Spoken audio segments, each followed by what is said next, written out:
এই মুহূর্তে breaking news, দুর্গাপুরের নার্সিং ছাত্রীর রহস্য মৃত্যু বেঙ্গালুরুতে। বেঙ্গালুরুর হস্টেল থেকে উদ্ধার ছাত্রীর ঝুলন্ত দেহ। দুর্গাপুরের নার্সিং ছাত্রীর রহস্য মৃত্যু বেঙ্গালুরুতে। বেঙ্গালুরুর হস্টেল থেকে উদ্ধার ছাত্রীর ঝুলন্ত দেহ। বেঙ্গালুরুতে নার্সিং পড়তে গিয়ে মৃত্যু ছাত্রীর। দুর্গাপুরের নার্সিং ছাত্রীর রহস্য মৃত্যু বেঙ্গালুরুতে। বেঙ্গালুরুর হস্টেল থেকে উদ্ধার ছাত্রীর ঝুলন্ত দেহ। বেঙ্গালুরুতে নার্সিং পড়তে গিয়ে মৃত্যু ছাত্রীর। দুর্গাপুরের নার্সিং ছাত্রীর রহস্য মৃত্যু বেঙ্গালুরুতে। ঠিক পরিবারের তরফ থেকে কি জানানো হচ্ছে, আপডেট নেব। আমাদের সঙ্গে রয়েছেন আমাদের প্রতিনিধি অর্পণ। অর্পণ, পরিবার কি বলছে, কি জানা যাচ্ছে? দেখো, পরিবারের পক্ষ থেকে জানানো হচ্ছে যে সঠিক খুনের তদন্ত হওয়া উচিত। খুন নাকি আত্মহত্যা এই বিষয়ে কিন্তু দ্বন্দ্ব রয়েছে পরিবার, কারণ পরিবারের লোক তারা যেটা দাবি করছেন তাকে খুন করা হয়েছে এমনই অভিযোগ তারা করছেন। দুর্গাপুরের কাছে গোপালপুরের উত্তর পাড়ার বাসিন্দা দিয়া মন্ডল বেঙ্গালুরুতে তিনি নার্সিং পড়তে গিয়েছেন বছর দুয়েক আগে। এরপরেই পরিবারের কাছে তার মৃত্যুর খবর আসতেই কিন্তু ভেঙে পড়ে পরিবার লোকজন, কারণ তারা যেটা জানাচ্ছেন পরিবারের লোক বারবার তারা দাবি করছে যে আত্মহত্যা নয়, এটি খুন, এবং এর পিছনে কি রহস্য রয়েছে পুলিশকে সঠিক তদন্ত করার জন্য জানাচ্ছেন পরিবারের লোকেরা। অর্পণ, দিয়ার সঙ্গে পরিবারের সর্বশেষ লাস্ট ফোনে কখন কথা হয়েছিল সেই বিষয়ে কিছু জানতে পারছো?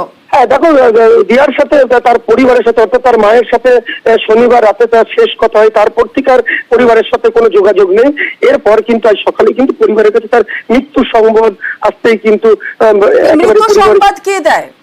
দেখো, তার একটি বন্ধু মারফত পরিবারের কাছে খবর পৌঁছায় যে তার মৃত্যু হয়, এবং রহস্য মৃত্যুর এই খবর পেতেই কিন্তু পরিবারের লোকজন তারা কিন্তু বেঙ্গালুরুর উদ্দেশ্যে রওনা দেয়। অর্পণ, হস্টেল থেকে কোনো রকম যোগাযোগ করা হয়নি?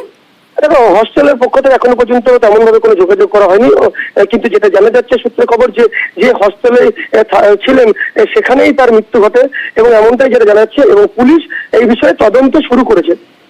অর্পণ, মৃত্যুর কি কোনো রকম কারণ কি জানা গিয়েছে? না, মৃত্যুর এই কারণ প্রসঙ্গে কিন্তু পুলিশ তদন্ত শুরু করে, কারণ সঠিক কিভাবে মৃত্যু ঘটেছে, খুন নাকি আত্মহত্যা, এই নিয়ে কিন্তু পুলিশ তদন্ত শুরু করেছে ইতিমধ্যে।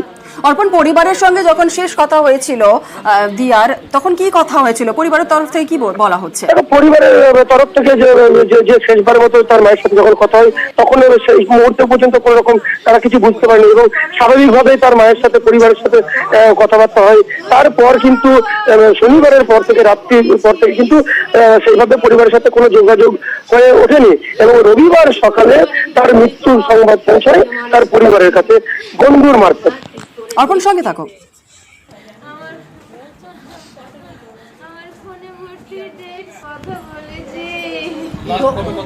লাস্ট মানে এই খবর পাওয়ার 10 মিনিট দিদি বলছে যে আমার সঙ্গে দিয়ার যে এই ঘটনার ফোন এসছে তার 10 মিনিট আগে আমার সঙ্গে কথা বললো দিয়া। হলো কোনো তাতে অসঙ্গতি কোনো ছিল না, যে খারাপ কোনো উদ্দেশ্য বা ওর মনে কোনো টেনশন সে ধরনের কোনো ছিল না।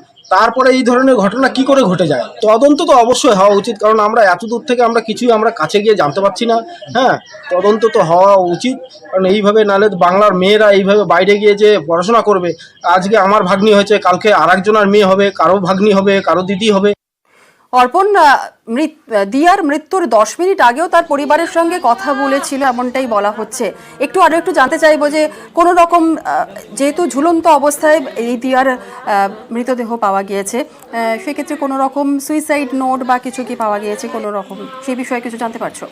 দেখো, এখনো পর্যন্ত সুসাইড নোট বা কোনো কিছু পাওয়া যায়নি, কারণ পুরোটাই তদন্ত সাপেক্ষ, কারণ পুলিশ তদন্ত শুরু করেছে, কারণ হস্টেলের রুমের ভেতর থেকে এই ঝুলন্ত মৃতদেহ পুলিশ উদ্ধার করেছে। তারপরেই কিন্তু পরিবারের কাছে যখন এই খবর পৌঁছে, পরিবারের লোকরা বারবার তারা সঠিক তদন্তের দাবি জানাচ্ছেন, কারণ তারা কিন্তু প্রাথমিকভাবে মনে করছেন যে তার মেয়েকে হয়তো খুন করা হয়েছে, এমনটাই পরিবারের পক্ষ থেকে জানানো হচ্ছে।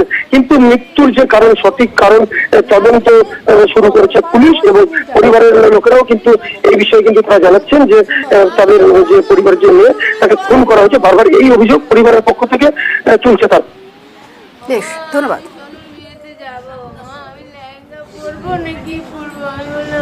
মায়ের সঙ্গে অনেক কথা হয়েছে, এই জুনে এসেছিল, জুনের 13 তারিখে এসেছিল, 28 তারিখে ও ফিরে গেছে।